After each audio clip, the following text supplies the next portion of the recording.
In our analysis today, we're going to move beyond the headline figures of CAT's latest quarterly report. Because when you deconstruct the data, it reveals a fundamental pivot in the company's core strategy.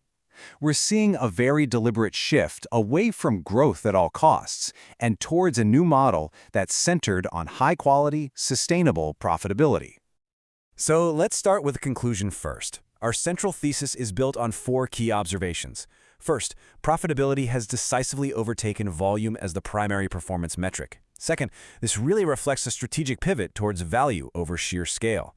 Third, the energy storage division has now become the primary engine for profit growth, even though its shipment volume is smaller. And finally, the company's competitive barriers, both on the technical and regulatory fronts, are becoming much more formidable. Here's how we'll break it down. We'll start by explaining a critical financial indicator we're calling the scissor gap.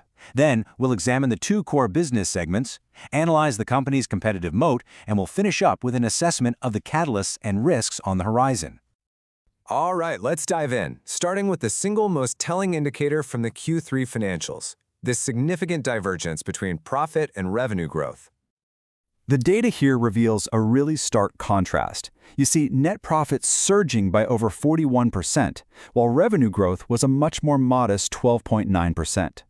Now, this divergence isn't just a simple outperformance, it's a very clear signal of a structural improvement in the company's earnings quality. We call this phenomenon the scissor gap. It's an indicator that a company is no longer just focused on increasing unit sales. Instead, it's successfully selling higher-value products and optimizing its operational structure. So, the crucial question is, what's driving this gap? Well, the answer lies within the company's core business segments. Let's turn to the company's 2 core divisions, power and storage batteries. It's here that we can really see how this narrative of structural optimization is being built. Now, at first glance, the volume story looks pretty much unchanged. Power batteries, the ones for electric vehicles, still make up the vast majority of shipments, at around 80%. But, this volume-based view is now actually quite misleading. The real story is in the margins. This data illustrates the shift perfectly. If you look back at 2022, the gross margins for power and storage batteries were nearly identical, but by 2024, the storage division's margin has actually surpassed that of the larger power division. This is the quantitative evidence that confirms the smaller storage business is now the primary contributor to the company's enhanced profitability. And this leads to a really clear understanding of their distinct strategic roles. The power battery business, well, it acts as the foundation. It maintains market leadership through immense scale while defending its profitability by shifting its product mix toward high-tech, premium offerings.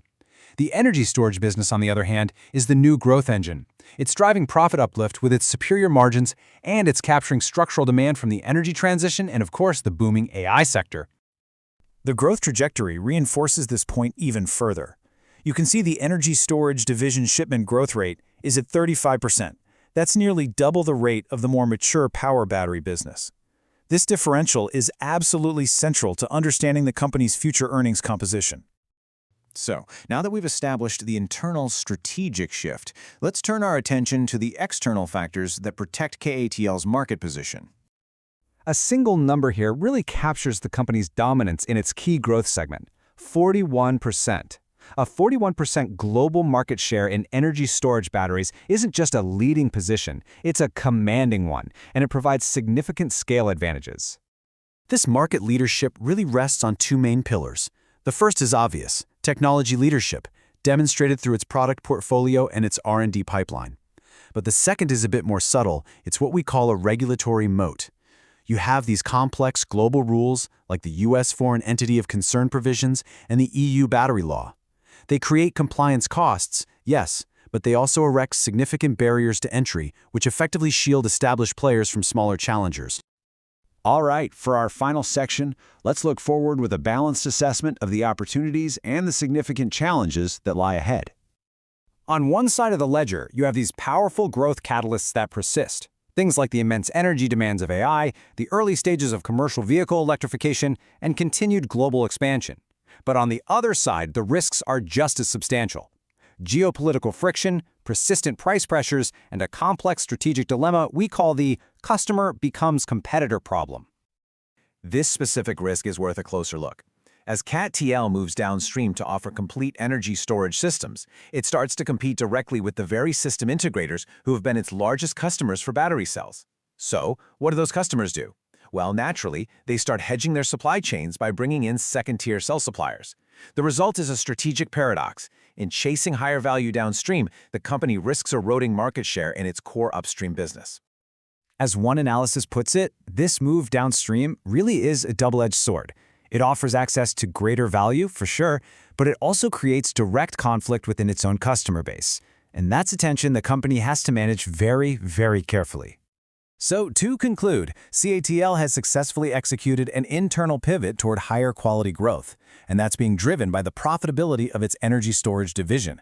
The defining question for its next chapter is now external. With its internal engine finely tuned, future performance really depends on its ability to navigate the complexities of geopolitics and an evolving competitive landscape. A landscape it is, in fact, helping to create. The critical story to watch now is, how will it adapt?